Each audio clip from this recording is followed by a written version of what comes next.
Ah mais c'est génial! Bon, ça existe sur Android depuis 10 ans, mais c'est génial! Et bonjour à tous et bienvenue dans Tech Break, votre rendez-vous hebdomadaire par 01net.com. Et comment ça va? Parce que je vous le demande jamais. Et l'actualité de cette semaine, c'était chez Apple. La conférence annuelle de la WWDC a eu lieu il y a quelques jours et ça a parlé de beaucoup de choses. Pour tout résumer en une minute, il faudrait parler beaucoup trop vite et vu mon débit de parole, on va rester comme ça. Nous, on va se concentrer sur iOS 15 et sur les fonctionnalités qu'on a trouvées plutôt sympas. On commence avec Focus, fonction qui vous permet de rester concentré sur votre travail ou votre famille. Par exemple, si vous activez le mode travail, le téléphone va comprendre que les notifs Tinder et Candy Crush, vous n'en avez pas besoin globalement. Vous pouvez aussi créer des sortes de profils dans lesquels vous pouvez autoriser des numéros ou des applications à communiquer avec vous. Par exemple, si vous avez besoin de Tinder pour le travail. Autre nouvelle fonction, c'est SharePlay. Alors ça sent l'idée sortie d'une salle de rue pendant le Covid. L'idée, c'est de partager sa musique, ses films, son écran pendant une conversation FaceTime. Autre fonction qui a été présentée, c'est Live Text. Et ça, j'aime bien ça. Ça, j'aime. Ça reconnaît du texte, même écrit à la main, et ça va vous le transformer en texte tapé. Même si, rappelons-le, la violence ne résout rien. Genre, tu prends ton cours en photo et tu vas pouvoir l'avoir dans un doc Word ou autre pour pouvoir le modifier. Alors en vrai, moi, ce que j'ai retenu, c'est ça.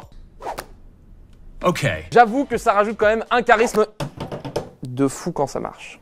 Et cette semaine, on voulait savoir ce que vous avez pensé de cette conférence d'Apple. Est-ce qu'elle vous a marqué ou pas du tout? Ce que vous en attendiez? Bref, dites-nous tout ça en commentaire, justifiez votre réponse. On en sélectionnera 2 la semaine prochaine.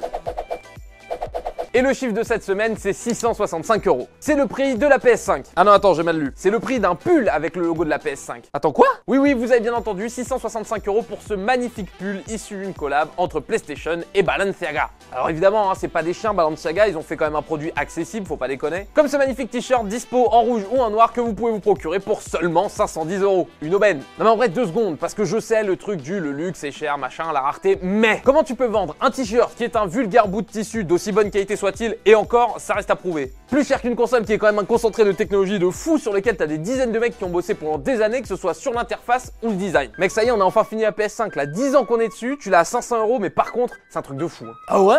Parce que nous, pour 500 balles, on a pris un pull, on a mis un logo dessus, puis c'est parti, puis les gens les achètent. Les génies. Et place au concours, la semaine dernière on vous régalait en vous offrant une tablette Wacom One et c'est Lucas ou Lucas qui l'a gagné. Bravo à toi, félicitations Lucas. Tu vas pouvoir aller récupérer ça en allant voir ton dernier commentaire. J'espère que tu feras des jolis dessins, tu nous enverras tes petites œuvres parce que si c'est pour faire des soleils et des bonhommes en bâton, ça ne sert à rien. Et cette semaine, on vous offre un ventilateur. C'est un ventilateur de la marque Dux, c'est un Whisperflex qui fait aussi halter, attention. Voilà, et vu qu'il fait chaud, on s'est dit qu'on allait vous offrir ce petit ventilo. On n'est pas d'arty non plus, on vous l'offre parce qu'il est connecté, vous pouvez le lier à votre Alexa ou votre Google Home. Un petit Alexa allume le ventilo. Évidemment, ça ne marche pas puisqu'il n'est pas configuré, mais vous avez compris l'idée. Pour participer, c'est très simple. Je vous envoie un peu d'air déjà parce que c'est cadeau. Pour participer, c'est très simple. Vous le demandez dans les commentaires de cette vidéo et c'est réservé à nos abonnés sur YouTube. Moi, je vais prendre un peu d'air. Salut! Et la vidéo de cette semaine, c'est un code de triche GTA en fait.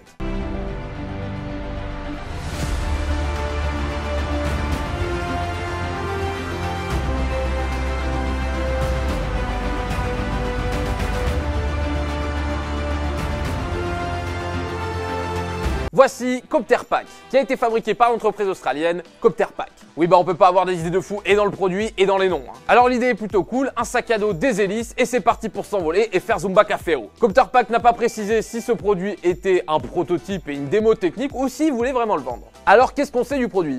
On sait qu'il est fait en fibre de carbone. Ouais, ça fait peut-être un peu léger comme info, ouais. Alors non pas que l'idée d'être dans Crash Bandicoot me dérange, mais j'aimerais quelques infos sur le produit, genre l'autonomie ou la sécurité par exemple. Parce que là, de ce que je vois, c'est que si ton bras ou ta main se lève un peu trop, ça part sur une ratatouille. D'ailleurs, selon Marmiton, petite recette de la ratatouille, ça ne mange pas de pain. Il vous faut 2 courgettes, un poivron vert, 2 tomates. Et c'est malheureusement la fin de cet épisode de Tech Break. Et oui, je sais, non, ne pleurez pas. Non, ça va, on revient, vous inquiétez pas. Comme d'hab, si vous a plu, pensez à mettre votre meilleur pouce bleu, nous donner votre avis en commentaire, on lit tout, je vous promets, si, vraiment. Et à vous abonner à la chaîne YouTube en activant la petite cloche pour ne rater aucune des vidéos de cette chaîne. Et moi, je vous donne rendez-vous ici la semaine prochaine. Je sais qu'il y en a certains qui aiment beaucoup ce petit mouvement. Salut!